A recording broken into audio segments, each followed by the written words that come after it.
Welcome back to my channel super Shiva vlogs. And ఈరోజు మా వరంగల్ ట్రిప్లో ప్లాన్గా నేనైతే మీ అందరికీ వరంగల్ భద్రకాళి దేవాలయం గురించి చెప్పాలనుకుంటున్నాను. ఈ వీడియోలో వరంగల్ భద్రకాళి దేవాలయం గురించి పూర్తి వివరాలు అయితే మీరు తెలుసుకోండి. అండ్ నేను ప్రతిసారి చెప్తున్నాను కదా, నేను ట్రిప్కి వెళ్ళినాం ఎవరైనా వెళ్ళమని అంటే ఈ వీడియోలో ప్రతి ఒక్కరు కూడా కనిపిస్తారు, చూసేయండి. అండ్ మేము వెళ్ళింది మాత్రం 7 మెంబర్స్ అనమాట. అండ్ అందరం కజిన్స్ వెళ్ళినాం మేము. అందరం కూడా ఇక్కడ ఫస్ట్ స్టార్టింగ్లోనే చూడొచ్చు ఎవరెవరు వెళ్ళామో. అండ్ మనం టాపిక్లోకి వెళ్ళిపోతే భద్రకాళి ఆలయం చరిత్ర గురించి అయితే తెలుసుకుందాం. వరంగల్లో ఉన్న భద్రకాళి దేవాలయం భారతదేశంలో అత్యంత ప్రముఖమైన దేవాలయాల్లో ఒకటి. ఈ ఆలయం క్రీస్తుపూర్వం 625 మధ్యకాలంలో చాళుక్య రాజులు పరిపాలించారనమాట. ఆ సమయంలో నిర్మించబడింది.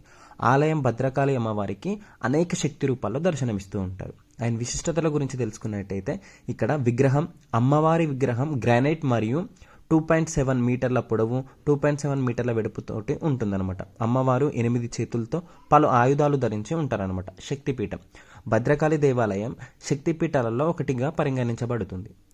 ఇది ఆధ్యాత్మికంగా చాలా మహినత్వంగా భావిస్తూ ఉంటారు అనమాట. సరస్సు, ఈ ఆలయం ప్రాంగణం చుట్టూ కూడా మనకైతే సరస్సు ఉంటుందన్నమాట. అండ్ సరస్సు చెరువు ఉంటుంది. చెరువు మధ్యలో భద్రకాళి అమ్మవారి టెంపుల్ అయితే ఉన్నట్లయితే అనిపిస్తుంటుంది మనకి. అండ్ మీరు చూసుకున్నట్లయితే స్టార్టింగ్లోనే మాకు ఇక్కడ గోశాల కనిపించింది. అండ్ పక్కనే ఆ చెరువే ఉంటుందన్నమాట. అండ్ మంచిగా మనం గోవులను కూడా దర్శించుకోవచ్చు. అండ్ మంచిగా గో ప్రదక్షిణ చేసుకొని మనమైతే టెంపుల్లోకి ఎంట్రీ కావచ్చు అనమాట. అండ్ ఇక్కడ కొన్ని ఫన్నీ మూమెంట్స్ కూడా జరిగినాయి నేను భద్రకాళి టెంపుల్ వెళ్ళినప్పుడు. అవేంటో కూడా మీతోటి షేర్ చేసుకుంటాను. అండ్ ఇక్కడ ఈ ఆవులకైతే వీళ్ళు మేతేస్తున్నారు కదా, మా వాళ్ళు అయితే భయపడి రిటర్న్ బ్యాక్ వెళ్ళిపోయారు అనమాట. అండ్ నేను అట్లా ధైర్యం చేసేసి అయితే వచ్చినాం. ఈ ఆవులు ఏమనట్లేదు, బట్ కొంతమందిని ఇట్లా కోపంతో పొడిచినట్లు చేసినాయి అనమాట అట్లా. అండ్ ఇక్కడ టెంపుల్ మాత్రం చాలా ప్రశాంతంగా చాలా బాగుంది. అండ్ ఇక్కడ కొంచెం మనం టెంపుల్ బ్యాక్ సైడే చూడడానికి పార్క్ కూడా ఉంటుంది. అండ్ చెప్పినాను కదా చెరువు అని చెప్పేసి, ఇదే అనమాట. అండ్ చెరువు మొత్తం ఎండిపోయింది. ఇప్పుడు మనం ఎంట్రన్స్లోకి వెళ్ళిపోతున్నాం అనమాట. ఆలయం ఎంట్రన్స్, దర్శనానికి దారి అండ్ ప్రతి ఒక్కటి కూడా చూపిస్తుంటారు. అండ్ కొండలు కూడా చాలా చాలా మంచిగా ఉన్నాయి. ఇక్కడ మనం దర్శనానికి అయితే వెళ్ళిపోతాం. అండ్ ఫస్ట్ మనం విఘ్నేశ్వరుని అయితే దర్శనం చేసుకుంటాం అనమాట. అండ్ విఘ్నేశ్వరునికి దర్శనం చేసుకోనికి గణపతిని మేమైతే లైన్ కట్టినాం. ఈ లైన్లోనే నేనేం చేసిన అంటే మన వాళ్ళకి చూపించాలని చెప్పేసి వీడియో తీసిన అనమాట. అండ్ టెంపుల్లోకి వెళ్ళి తీయలేదు. అండ్ జస్ట్ ఎంట్రన్స్ అవుతున్నప్పుడు తీస్తే పంతులు అయితే అలా తీయొద్దు అడగండి అని చెప్పేసి అయితే అన్నాడు. అండ్ పక్కనే మనకి కొంచెం ముందుకు వెళ్ళగానే భద్రకాళి అమ్మవారి దర్శనం కూడా అవుతాయి. అండ్ క్యూ కట్టేసినాం. ఇక్కడ లోపలి వరకు అయితే ఫోన్ అలో ఉండదు. అండ్ లోపలికి గర్భగుడికి ఫోన్ అలా ఉంటుంది, కానీ వీడియోస్ కానీ ఇటువంటివి కూడా దిగొద్దు మనమైతే. అండ్ మనకు భక్తితోటే వెళ్ళినాం కాబట్టి అమ్మవారిని అదే విధంగా దర్శించుకోవాలి.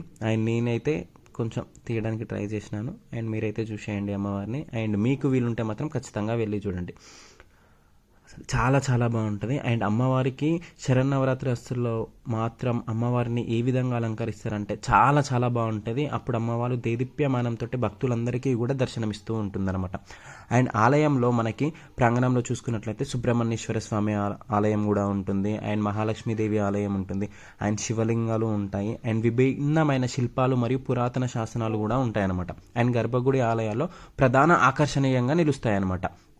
ఇక్కడ మనకి పండుగలు ఉగాది మరియు దసరా ఈ ఆలయాల్లో అంగరంగ వైభవంగా జరుపుకుంటారనమాట. శక్తి పూజలు ప్రత్యేకంగా ప్రాముఖ్యత ఉంటుంది. ఆలయం సమీపంలో మనకైతే 1000 స్తంభాల గుడి ఉంటుంది. అండ్ జస్ట్ 3 కిలోమీటర్స్ అనమాట. 1000 స్తంభాల గుడి నుండి భద్రకాళి టెంపుల్కి 3 కిలోమీటర్స్. అండ్ రామప్ప ఆలయం, కిలా వరంగల్ కోట కూడా ఉంటుంది. మీరు ఓన్లీ భద్రకాళి టెంపుల్ ఆలయం చూసుకోకుండా ఇవన్నీ కూడా చూసుకోవచ్చు 1 డే ట్రిప్లో భాగంగా. భద్రకాళి దేవాలయానికి చేరుకోవాలనే మార్గం వాయు మార్గం. హైదరాబాద్ రాజీవ్ గాంధీ ఇంటర్నేషనల్ విమానాశ్రయం నుండి అత్యంత సమీపంలో విమానాశ్రమం కూడా ఉంటుంది. అండ్ నెక్స్ట్ రైలు మార్గం వచ్చేసి రైల్వే స్టేషన్ 5 కిలోమీటర్స్ దూరంలో ఉంటుంది, వరంగల్ రైల్వే స్టేషన్. మనం రోడ్వే మీద రావాలనుకుంటే మాత్రం టీఎస్ఆర్టీసీ బస్సులు నెంబర్ ఆఫ్ బస్సెస్ అయితే అందుబాటులో ఉంటాయి. మనకు ఆలయం టైమింగ్స్ వచ్చి మాత్రం 6 గంటల నుండి ఉదయం సాయంత్రం 8 గంటల వరకు ఉంటాయి అన్నమాట. అండ్ ఈ ఆలయంలో చాలా చాలా అద్భుతాలు ఉంటాయి. అండ్ కొండకి చెక్కిన శిల్పాలు కానీ అండ్ అక్కడ యాగశాల కానీ ప్రతిదీ కూడా మనకు ఎంతో ఆహ్లాదకరంగా అనిపిస్తూ ఉంటుందన్నమాట. అండ్ ఇక్కడ మాత్రం టెంపుల్ బయట ఆవరణంలో మాత్రం చాలా పీస్ఫుల్గా ఉంది. చాలామంది కూడా ఫొటోస్ అండ్ ఇక్కడ వెదర్ కూడా అండ్ టెంపుల్ వైబ్ కూడా ఎంత బాగా నచ్చుతుందంటే చాలా చాలా బాగా నచ్చుతుంది అనమాట. అండ్ వన్స్ మీరైతే మాకైతే చాలా దగ్గర, ఒక 1 అవర్లో వెళ్ళిపోతాం అనమాట వరంగల్కి, అంత దగ్గర ఉంటుంది. అండ్ మేమైతే 1 డేలోనే ఇన్ని ట్రిప్స్ అయితే ప్లాన్ చేసినాం అనమాట. అండ్ అక్కడ నాకైతే సేమ్ వైజాగ్లో కూడా కైలాసగిరిలో శివపార్వతులు సేమ్ ఇదే విధంగా ఉంటారు. అండ్ నాకు ఒక్కసారిగా వైజాగ్ అయితే గుర్తుకొచ్చింది. ఆ కొండ మీద అసలు చూడడానికి అయితే 2 కళ్ళు కూడా జాలలేదు. అండ్ ఇక్కడ దర్శనం అయితే కంప్లీట్ అయిపోయింది. And get back to the our parking area అనమాట. అండ్ ఇక్కడ మనకి పార్కింగ్ ఏరియాలో వాహన పూజ కూడా జరుపుకుంటారనమాట. అండ్ వాహన పూజ కూడా మనకు పార్కింగ్ ఏరియాలో ఉంది. ఎవరైనా కొత్తగా కారు ఉన్న వాళ్ళైనా సరే, మీ బండికి పూజ చేయించుకోవాలనుకున్నా సరే, మనమైతే ఇక్కడికి వచ్చి వాహనాలు అయితే పూజ అయితే చేసుకోవచ్చు.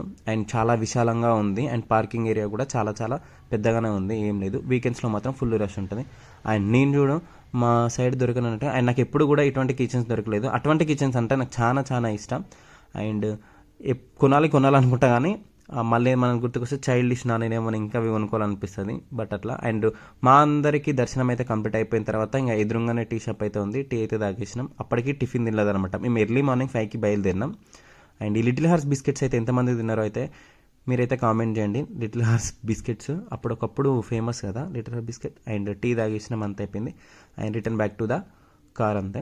భద్రకాళి ఆలయం భక్తులకు ఆధ్యాత్మిక శాంతిని అందించడమే కాకుండా పర్యాటకులకు తెలంగాణ రాష్ట్ర వైభవాన్ని పరిచయం చేస్తుంది. అండ్ ఇలాంటి వివరాలతోటి మీకు మరింత స్పష్టత వచ్చిందా లేదా అని చెప్పేసి అయితే వీడియోలో కామెంట్ చేయండి. అండ్ మరిన్ని మంచి వీడియోస్ కోసం సూపర్ శివ వ్లాగ్స్ని సబ్స్క్రైబ్ చేసుకోండి. And thank you for watching my video. ఓకేనా, బాయ్.